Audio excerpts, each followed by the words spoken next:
There are seasons when the land itself seems to echo the silence of God, when fields fail, stores run bare, and the songs of the heart are hard to find. Habakkuk stands in such a time, a prophet who has argued, grieved, and begged for answers.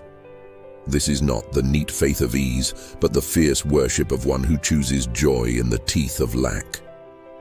Hear the hymn he composes after the wrestling, words not naive but chosen in the face of loss. Though the fig tree shall not blossom, neither shall fruit be in the vines. The labor of the olive shall fail, and the fields shall yield no meat. The flock shall be cut off from the fold, and there shall be no herd in the stalls. Yet I will rejoice in the Lord, I will joy in the God of my salvation. Habakkuk 3:17-18, KJV. Listen to the catalogue of lack. No figs, no grapes, no oil, no harvest, no flocks. An economy collapsed and a life stripped of expected provision. This is the pain of learned hope undone.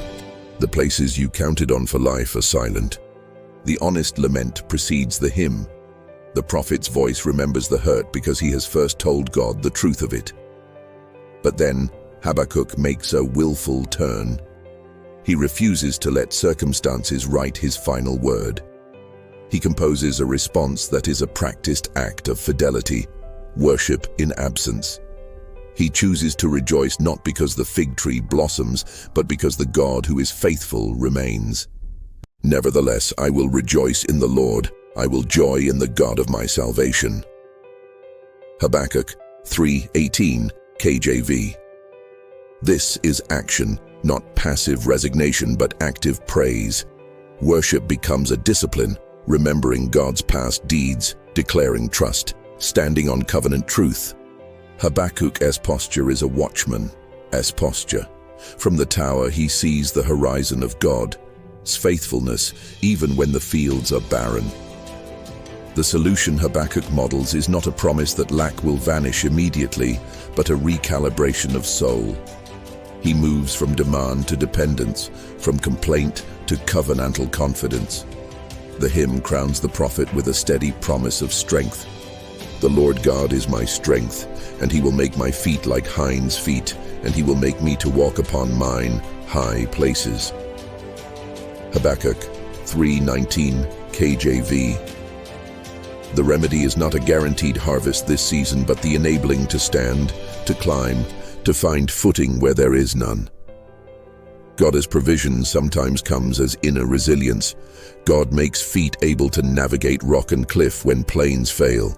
What can God do while the fig tree does not bud? He can sustain a soul, remake strength, and teach joy as a spiritual muscle. He can transform waiting into worship and scarcity into a deeper reliance on his character. God does not always change circumstances immediately. Often he changes the one who endures them, fashioning endurance, hope, and praise where once there was only complaint. How do you live Habakkuk's hymn today? First, speak the truth of your lack honestly to God. Lament is prayer, not its opposite. Second, rehearse God's past faithfulness. Memory is the fuel of hope. Third, choose worship as discipline. Sing, pray, thank, even on hard mornings. Fourth, seek the strength God promises. Prayer for perseverance, community support, and small steps that train your feet for rough ground. The prophet's song is an invitation to worship not for what is seen, but for who God is, to find joy instrumented by trust rather than circumstance. When you cannot plant figs or gather grapes, you can still plant praise. When the outer harvest fails, let the inner harvest of joy grow instead. Remember the last line that steadies the heart. The Lord God is my strength, and he will make my feet like hinds' feet, and he will make me to walk upon mine high places. To the chief singer on my stringed instruments, Habakkuk 3:19, KJV. Even in famine, sing. Even in silence, worship. Let your joy be shaped by God, not by the fig tree. Stand on the tower and rejoice, even when you cannot yet see the green. Worship in lack. Rejoice by choice. Trust the God who makes feet that climb.